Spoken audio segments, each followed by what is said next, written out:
दोस्तों, क्या हो अगर दो अमर योद्धाओं का सामना हो जाए? क्या हो अगर हनुमान जी और अश्वत्थामा आमने सामने आ जाएं?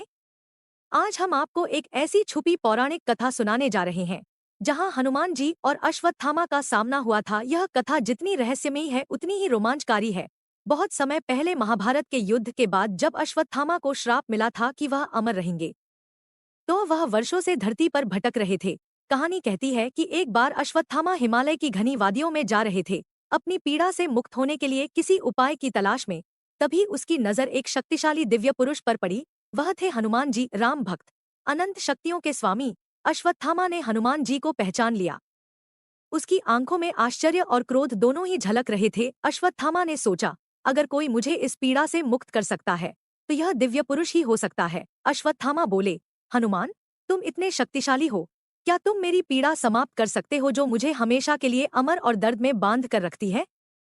हनुमान जी ने शांत स्वर में उत्तर दिया, अश्वत्थामा, तुम्हारा श्राप तुम्हारी करनी का फल है। इसे बदलना मेरे हाथ में नहीं है, परंतु इस पीड़ा से मुक्त होने का मार्ग केवल तुम्हारे कर्मों में ही छिपा है। यह समय है कि तुम अपने अंदर की शक्ति को पहचानो और अपने किए का प्रायश्चित करो।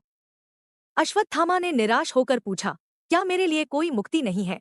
हनुमान, क्या मेरी आत्मा को कभी शांति नहीं मिलेगी? हनुमान जी ने उसकी ओर देखा और कहा, तुम्हें शांति तभी मिलेगी जब तुम सच्चे मन से अपने पापों का प्रायश्चित करोगे और अपनी गलतियों को स्वीकार करोगे। हर आत्मा को शांति पाने का अधिकार है, परंतु उसके लिए सच्ची भक्ति और समर्पण आवश्यक है, कहते हैं।